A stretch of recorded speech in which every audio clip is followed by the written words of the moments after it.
Portal de Convênios. Todas as notícias sobre convênios e outros acordos na administração pública. Olá, este é o podcast do Portal de Convênios, um resumo semanal das principais notícias do âmbito da administração pública para você se manter informado em poucos minutos.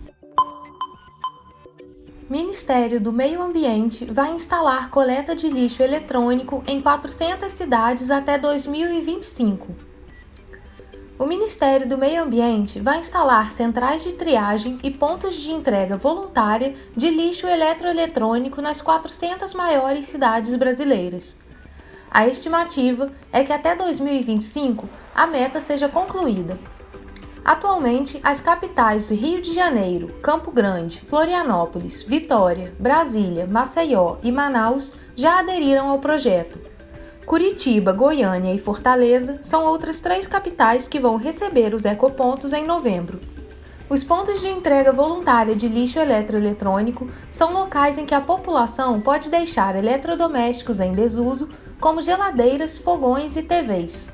Depois, o material é encaminhado para uma central de triagem, onde profissionais habilitados fazem a separação do que vai para a reciclagem e o que será destinado aos aterros sanitários.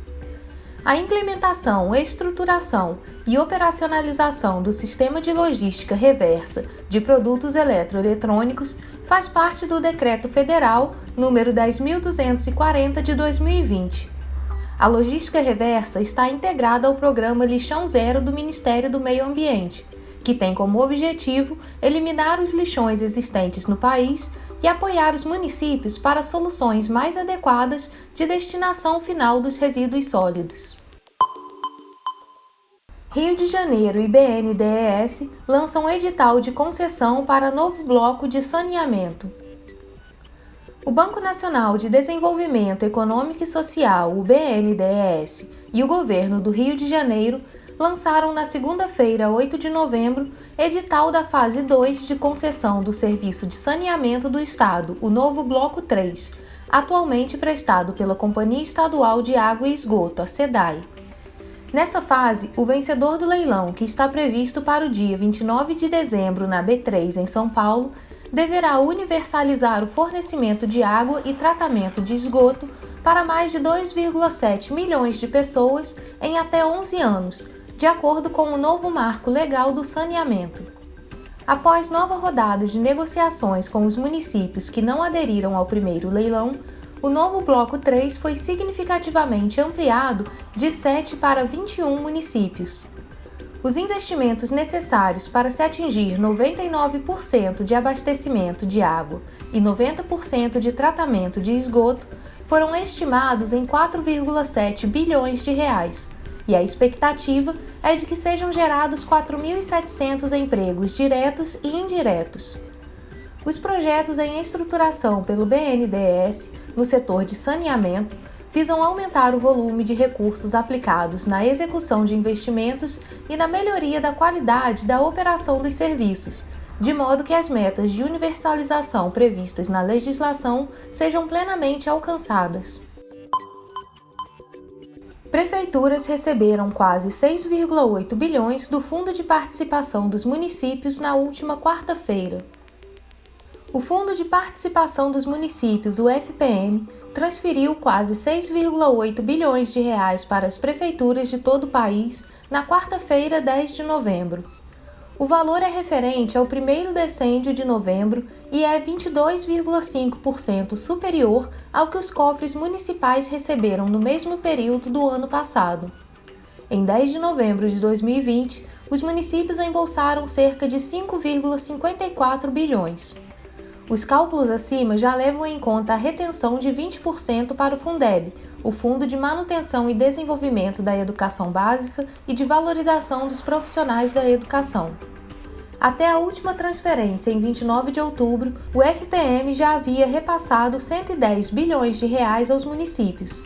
Em relação a 2020, o valor representa um acréscimo de 36,2%, de acordo com a Confederação Nacional dos Municípios. A esta altura, no ano passado, as prefeituras haviam recebido 81,4 bilhões. De acordo com a Secretaria do Tesouro Nacional, até o dia 4 de novembro, 20 municípios tinham alguma pendência e estariam impedidos de receber o repasse do FPM. Para desbloqueio do repasse, o município deve identificar o órgão que determinou o congelamento. Em seguida, deve conhecer o motivo e regularizar a situação. No site do Portal de Convênios, você confere a lista dos municípios com repasses bloqueados. Acesse portalconvênios.com.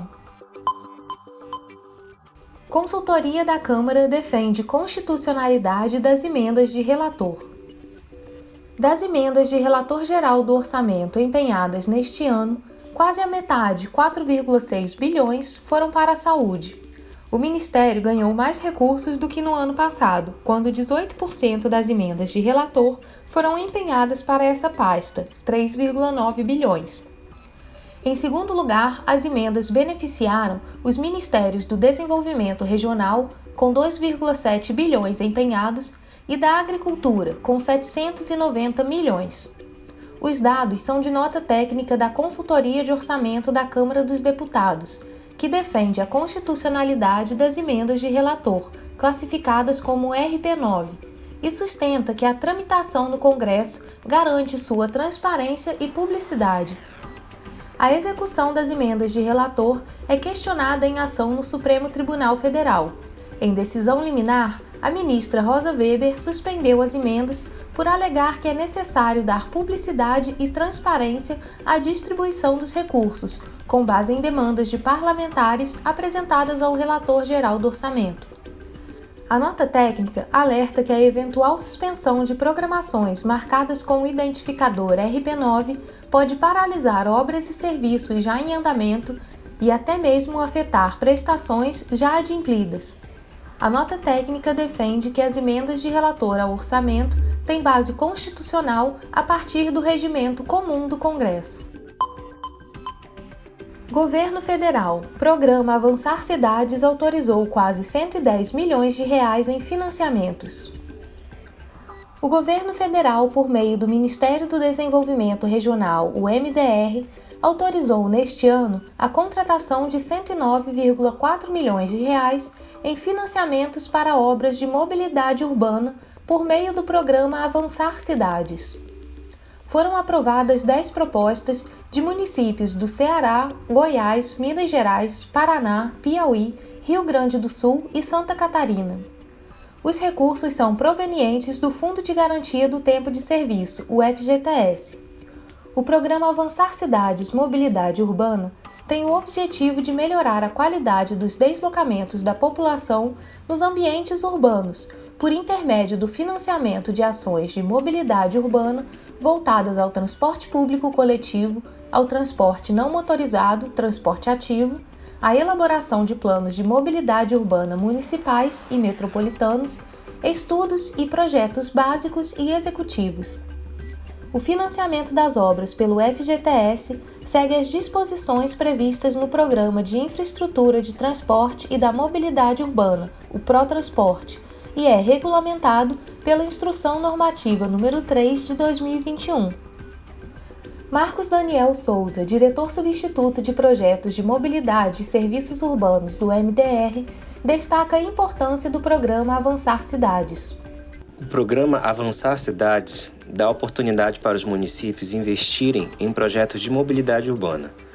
Essas intervenções contribuem para o desenvolvimento das cidades e melhoria da qualidade de vida da população. O programa permite que os recursos do FGTS possam ser aplicados em projetos que trazem benefícios diretos na circulação urbana, com benefícios também na geração de emprego e renda durante a execução das obras. O cadastramento de projetos para o Avançar Cidades é contínuo e pode ser feito através de link disponível no site do Portal de Convênios. Podem apresentar propostas os municípios interessados em melhorar a circulação das pessoas nos ambientes urbanos. A divulgação das portarias de seleção das propostas representa a última etapa para a obtenção do financiamento. Após a seleção final pelo MDR, os municípios têm até 1 ano para formalizar a contratação da proposta com o agente financeiro. Você ouviu mais um podcast do Portal de Convênios, te atualizando sobre projetos, prazos e ações em administração pública. Continue se informando em nosso site portalconvênios.com.